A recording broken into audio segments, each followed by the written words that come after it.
I am K. Anita Daumani, Assistant Professor, Department of Computer Science and Engineering in Bharat Institute of Higher Education and Research.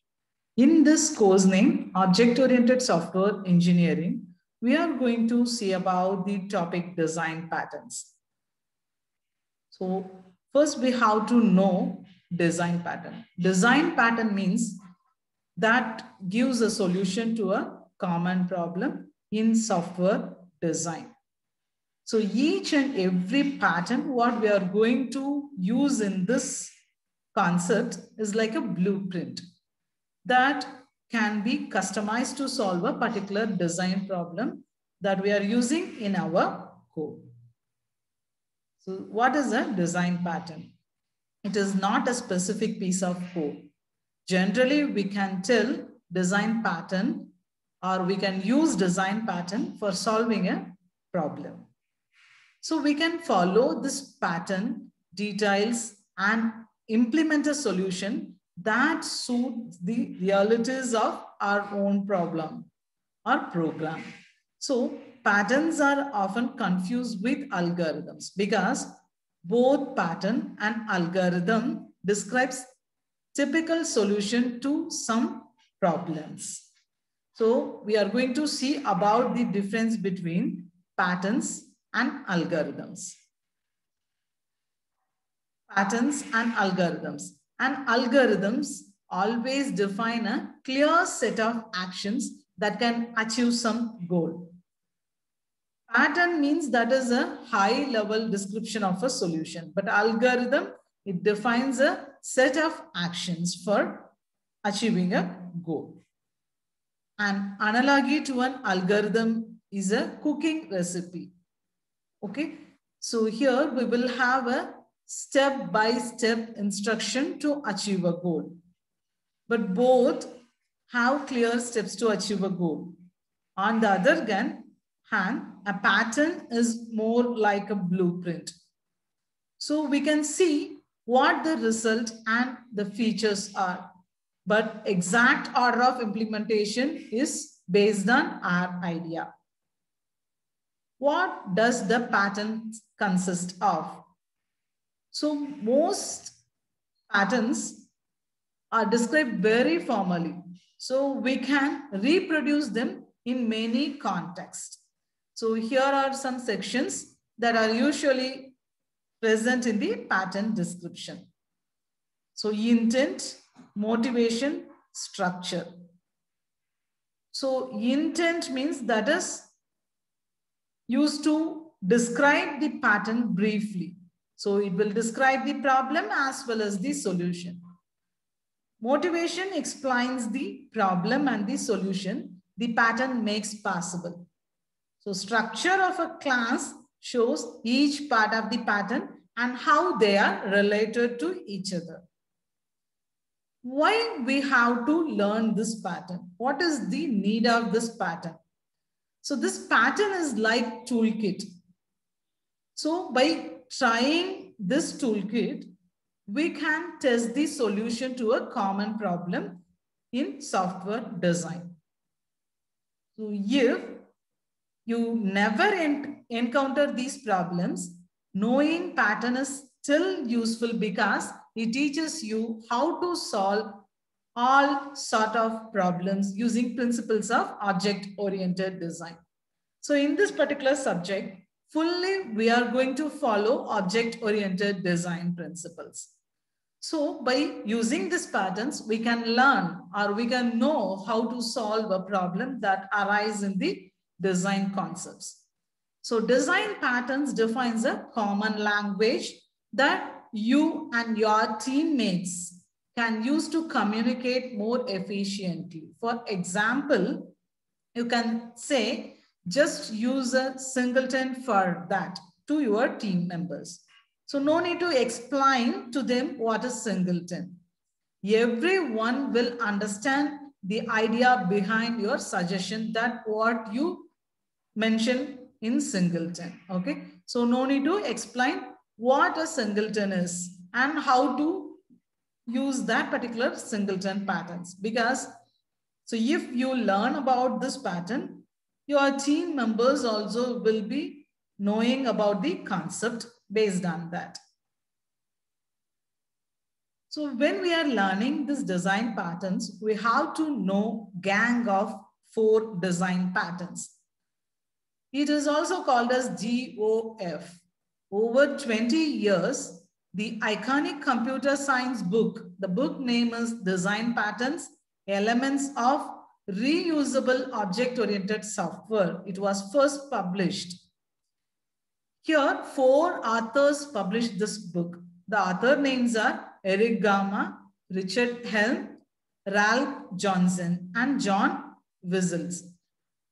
These 4 authors introduce about the gang of 4. So in technology circles, you will often see this nickname shorted for GOF. GOF means gang of 4. So in this book only, they introduce about the classification of design patterns. So many different types of design patterns are available. Okay. So these design patterns differ by their complexity, level of details, and scale of applicability to the entire system being designed.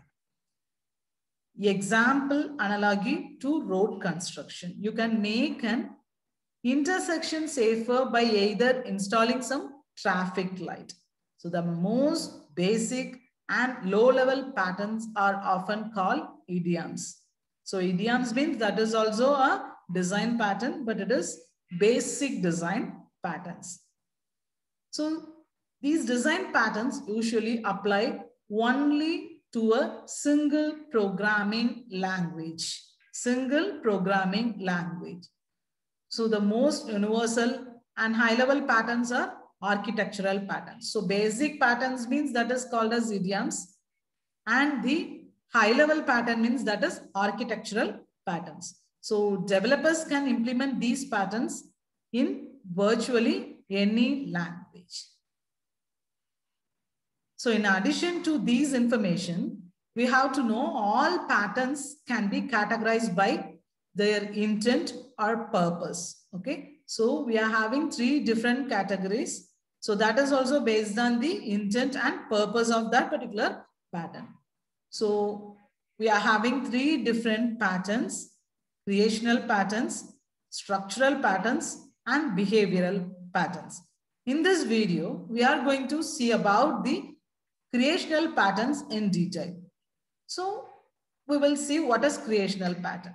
So creational pattern means it will provide object creation mechanisms. By using this mechanism, we can increase the flexibility and reuse of existing code. This is the intent and purpose of creational patterns. What is structural patterns? So how we are going to assemble objects and classes into larger structure. So when we are keeping the structure should be flexible and also efficient. Okay. So how we are going to assemble these objects and classes within the structure, that is structural patterns. The third category is behavioral patterns. These patterns take care of effective communication and the assignment of responsibilities between objects that we are using inside the classes. That is called as behavioral patterns. So now we are going to see about the creational patterns in detail. So creational design pattern. As I said, creational design pattern means it provides object creation mechanism. Okay. So it provides object creation mechanism. So because of this object creation mechanism, we can increase the flexibility and reusability of the code. So inside this creational design pattern, we are having 5 different patterns. We will see these patterns one by one. So first type of creational design pattern is singleton pattern. So singleton pattern means that allows you to ensure that a class what we created for the given problem has only one instance. So when we are providing a global access point to this instance, okay, what we are telling in this, will be having a class. So inside the class, it has only one instance. Okay, so we have to provide a global access to that particular instance. So we are going to see about the problem in single instance, singleton pattern. So the singleton pattern solves two different problems. First problem is ensure that a class has just a single instance. And the second problem is provide a global access point to that instance. Okay. So the problem here is if we are violating the singleton, then what we are going to do? We are going to take the responsibility of singleton principle. So we have to ensure that class has just a single instance. Why would anyone want to know how many instances are there in this class? How we are going to control that instances? So how many instances we need for this particular pattern? Only one instance. The most common reason for this is to control access to some shared resources. Okay, here this behavior that is impossible to implement with a regular constructor, since a constructor call must always return a new object by design. Okay, so see the image that is given below. The client may not even realize that they are working with same object all the times. Okay, so the client may think that we are using a different object, but no need to use different object. We can use only single instance within that class. Okay, the second problem, that is provide a global access point to that instance, just like a global variable. Okay, so the singleton pattern allows you to access some object from anywhere in the program. However, it also protects the instance from being overwritten by other codes. Okay, so here we are having another side to this problem. We don't want the code that solves problem 1 to be scattered all over the program. Okay, it's much better to have it within one class, especially if the rest of your code already depends on it. Okay, so nowadays the singleton pattern has become so popular that people may call something a singleton even if it solves just one of the listed problem, because it's quite easy to create a singleton pattern for our given problem. So how we are going to find out solution for this problem? So all implementation of the singleton pattern have these two steps. Okay, so first step is make the default constructor private. Okay, so we have to make a default constructor named private to prevent other objects from using the new operator using a singleton class. So create a static creation method. Second step is we have to create a static creation method. Okay, so this method, static creation method, act as a constructor. Okay, so this we have to know. Under this singleton pattern, we are having two steps. First step is we have to make a default constructor private, and the second step is we have to create a static creation method. The second pattern comes under creational pattern is factory pattern. So this factory pattern is also called as virtual constructor. It is also called as virtual constructor. First, we will see about the use of factory pattern or the intent of factory pattern.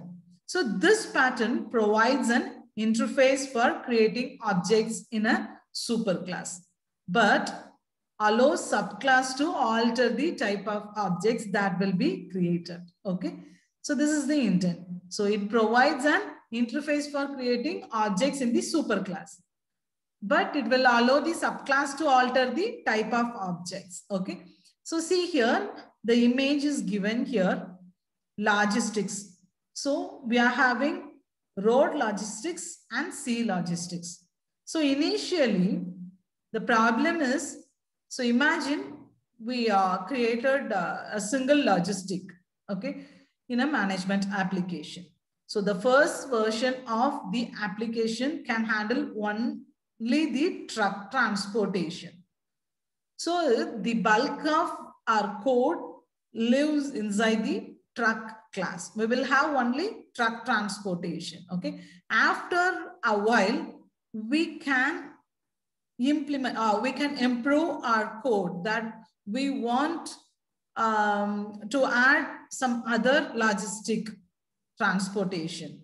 For example, we can take a C logistic into the same application. Okay. So here what we are going to do, we are going to add a new class to the problem that is simple by using this factory pattern. Okay.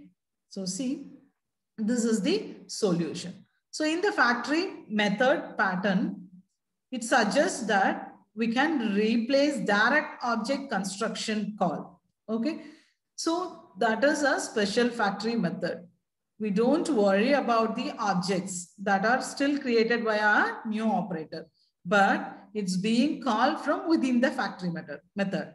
So here we are having a logistic. So inside the logistic, we are having a method plan delivery and create transport. So by using this particular method, we can create a other transport also. That is road logistics already we are having, and we created a new transport that is a C logistic. This is the solution. And here we can see the example. Both truck and ship classes should implement the transport interface that declares a method called deliver. Okay, so based on this deliver only, we are created two different transportation. So each class implemented the method that is different, because truck means that is road transport. Okay, boat or ship means that is sea transport. So the third factory method is abstract factory. First, we will see the intent. So this factory method, abstract factory method, allows you to produce families of related objects without specifying their concrete classes. Okay. So it will allow us to create a families of related objects. We can create an object that is related to the family that what we are using in our given problem.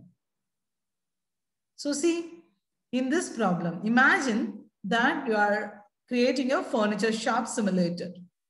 So here we are having so many furnitures will be there inside the class. Okay. So a family of related product, that means we are having chair, sofa, coffee table, or dining table. So whatever furnitures are available, we can take it. So here I showed only 3 different types of furnitures: chair, sofa, and coffee table. Okay. So chair means here we are having so many different type of chairs. Art deco chairs are there, Victorian chairs, modern chairs. So like the same way for sofa and coffee table. So these all varieties of objects in same families are available. Okay. So product family name is chair. So within that family, we are having so many different variants. Okay. So you need a way to create an individual furniture object so that they can match other objects of the same family. Okay. So customers get quite mad when they receive non-matching furnitures. The modern style sofa doesn't match Victorian style chair. So we should have the same family of objects within the given class. So this is the solution for this particular problem. So this problem suggests to explicitly we can declare interfaces for each distinct product of the product family. Example, chair, sofa, coffee table, dining table, whatever furniture is there. Okay. Then we can make all variants of products follow those interfaces. Okay. For example, all chair variants can implement the chair interface. All coffee table variants can implement the coffee table interface, and so on. Like that, we can create a same family of objects. The next pattern is builder pattern. So it lets us to construct a complex object step by step. Okay. So this pattern allows us to produce different type and representation of an object using the same construction code. So we'll be having the same construction code. Okay. By using that code, we can create a complex objects. So the problem is, imagine a complex object that requires libraries, okay, step-by-step initialization of many fields and nested objects also. So such initialization code is usually buried inside the monstrous constructor with lots of parameters. So we'll be having so many parameters for a complex object. So we have to be very clear with those parameters, okay. Here we can imagine that a house. So that is a normal object. So how we can create a complex object for a house with carriage, a house with fancy status, a house with swimming pool, a house with garden. Okay, we can make the problems too complex by creating a subclasses for every possible configuration of an object like this. Okay, so how we are going to find out a solution? So this particular pattern, builder pattern, that suggests that we can extract the object constructor code out of its own class and move it to separate object called builders. So imagine that a house builder will be there.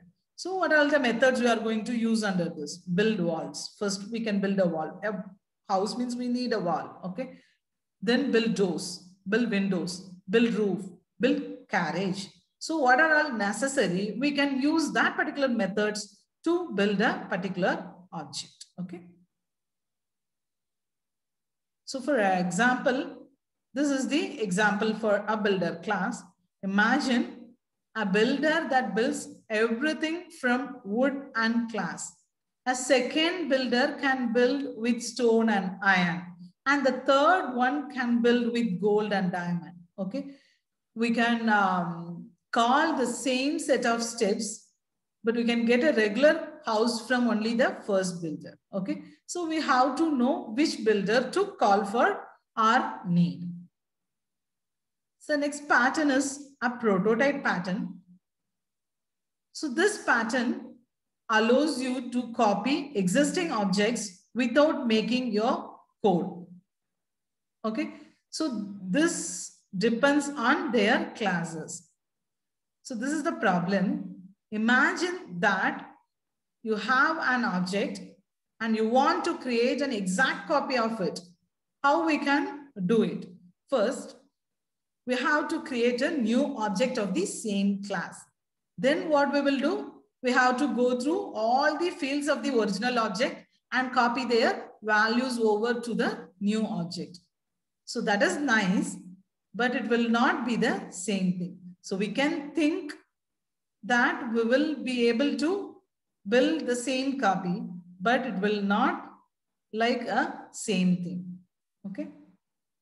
So here we are having one more problem with the direct approach.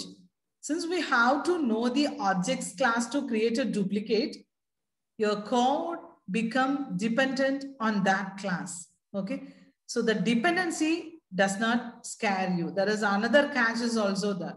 Sometimes you only know the interface that the object follows, but not its concrete class. Okay. This is the solution for this problem.